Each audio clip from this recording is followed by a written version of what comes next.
Welcome to the Rim Break Rodeo. We hope this video helps. You begin by setting proportions that trick the eye. Fit matters more than fashion. First, wear a kurti that follows your lines, slim through the waist but not tight, because a defined silhouette creates vertical flow. Once done, select necklines like a V or long placket to draw the eye up and down. Make sure the length is mid-thigh to knee so your legs read longer when paired with the right bottoms. Next, focus on what's below and around the kurti.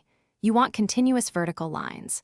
Wear straight trousers or slim pants to keep the leg line uninterrupted, and add a long open front jacket or draped dupatta to lengthen your frame, because layers that run vertically create height.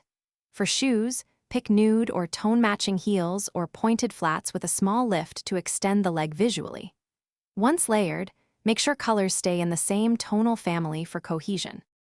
To finish, refine small details that tip the scale toward height. Use vertical seams, long necklaces, or center-placed prints to pull the eye up and down. These are subtle but effective because the brain reads uninterrupted lines as taller. Keep accessories minimal and proportional, small clutch, slim belt at natural waist, so nothing breaks the silhouette. If the outfit still lands heavy or squat, remove a layer, raise the waistline with a tuck, or add a bit more heat. Thanks for watching. Consider subscribing if we helped you.